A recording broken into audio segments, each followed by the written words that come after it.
Sometime later, the boys return to the dungeon, and this time, working as a team, manage to defeat the boss monster and virus. Time continues to pass naturally, and Will is completely focused on getting a perfect score so he can climb the tower and finally reach the elf. As the days go by, the exam season is coming to an end, and many teachers are impressed since Will Selford is the only student with a perfect score in all the exams. Even Lihanna, considered the exemplary student, made a few small mistakes, but Will maintained absolute perfection. Werner, for his part, is extremely excited, and teacher Elisa approaches to congratulate him, as after all his effort, he will finally realize his dream. Meanwhile, Julius and Sion are meeting with the principal, who congratulates them on having defeated the Guardian of the Floor, even with such a tight schedule. However, upon receiving his wand, Julius comments that he was only included in that mission because he already had his spot, guaranteed in the tower without needing to defeat the one in virus. Sion then teases him, saying that his absence wouldn't have even been noticed since his precious ice melted almost instantly. In other words, he was useless. Julius retorts, reminding Sion that he only hid behind another to cast fireballs, as always. The two start to argue while the principal observes how obvious it is that they care about Will, which only makes them even more irritated. Meanwhile, Will is studying desperately. He hasn't slept for days, but he refuses to slow down because he knows that a single point can change everything. Khalid suggests that he rest, but Will responds that, thanks to Lihanna and the others, he achieved the maximum score in the practical activities. Therefore, he needs to keep pushing, as he doesn't want all the help he received to be in vain. Rossi reminds him that he also earned credits in spellcasting after defeating Professor Edward, but Will insists that he is still 1 point short and needs to secure it. At that moment, Rossi pulls a white hair from him and says that if he doesn't rest, many more will appear. Khalid gets annoyed and asks what he is doing, and Rusty replies that he is just doing what he always does, teasing her by asking if she wanted to do the same. Embarrassed, Colette doesn't know how to respond, and Rusty ends up winning the competition. On the other hand, Lihanna tells Whiten that after they defeat the Naviros, they will be able to ascend the tower with pride. Whitney responds that it wasn't that difficult, considering they have faced a Grand Duke before. As they walk, he comments that Lihanna has changed a lot, as she no longer seems as tense as before. She agrees, remembering that he always hid his true intentions behind a smile, never letting his guard down. Whitney then admits that this is due to Will, who showed him that even he can make big mistakes and has earned his respect since then. And Hannah also states that she has learned a lot from Will, understanding that cowardice can just be a feeling of inferiority that can also turn into courage. They wonder what Will might be doing at that moment and soon conclude that it's obvious that Bookworm is probably studying at night. Khalid, worried, goes to bring something for Will to eat, since he has spent the whole day in the library. When she arrives, she notices that he has fallen asleep, so she covers him with a sheet. Confirming that he is asleep, she excitedly murmurs and tries to steal a kiss, but Host appears and stops her. She tries to justify herself, saying she was just taking care of him, but Host doesn't believe it and states that she was clearly trying to kiss him. Leet feigns innocence and says she is just worried about Will, as despite being exhausted, he keeps pushing himself too hard and always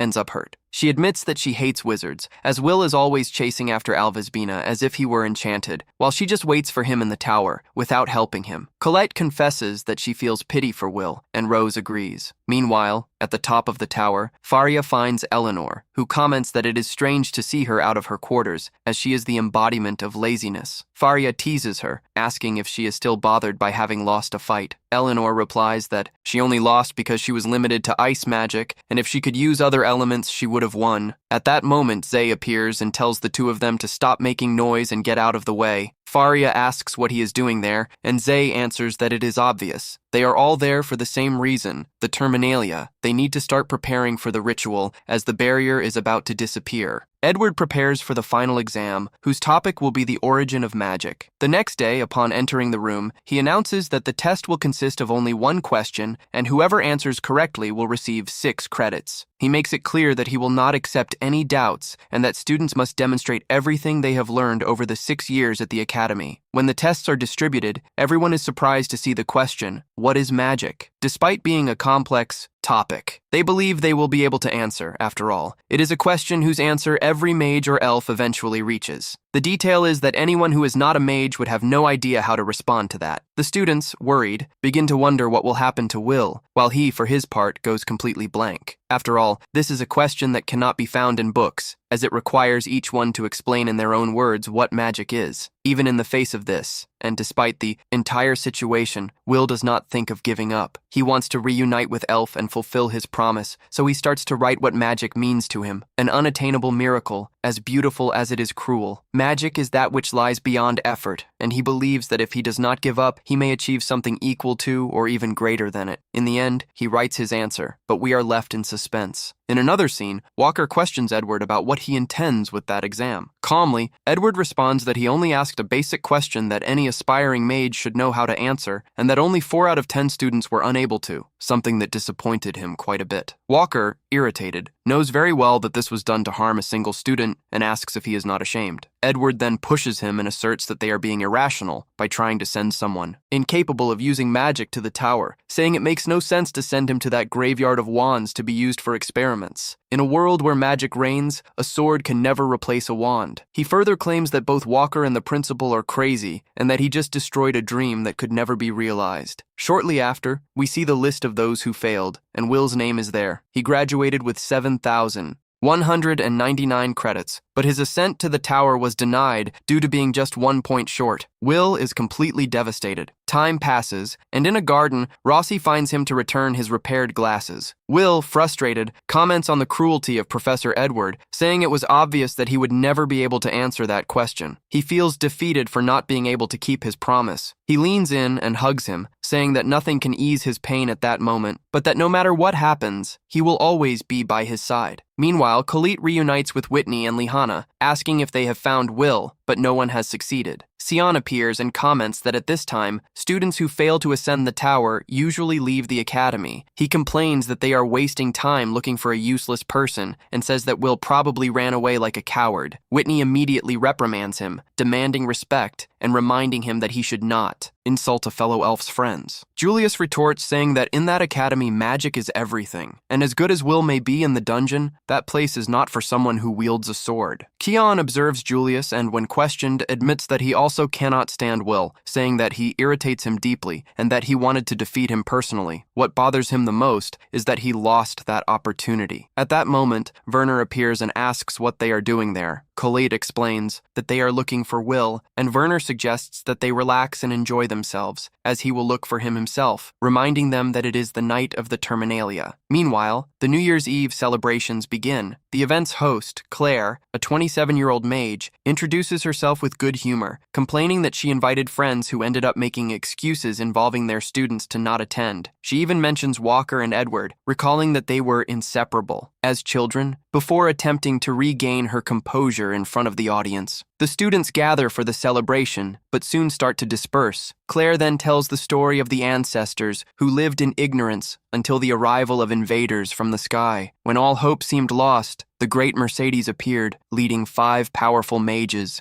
that sealed the sky and repelled the invaders. This happened 500 years ago. However, Iris reveals that the current barrier will only hold for 1 more year, so it needs to be recreated annually. For if it falls, the tragedy of the past may repeat itself. There can be no mistakes. A group of magicians from the Fire faction guarantees that everything will go perfectly, while at the top of the tower, the Sovereign Carrie and the other sovereigns prepare to raise the new barrier. She asks all the magicians to raise their wands and unite their powers to protect their home, supporting the magic sender in the creation of the new barrier. When the clock strikes midnight, they begin the ritual, conjuring the supreme magic of the Great Barrier, the Terminalia. In moments, the new barrier is raised, marking the start of a new year. However, while everyone celebrates, something strange happens. A mysterious text appears in the sky, wishing a happy new year. The atmosphere turns dark, portals begin to open, and demons emerge from them, plunging all of Hardin into chaos. Meanwhile, those responsible for the attack comment that this is the perfect moment to hold a true infernal feast, as the magic sender are completely exhausted after creating the barrier. If you made it this far, comment the word magic.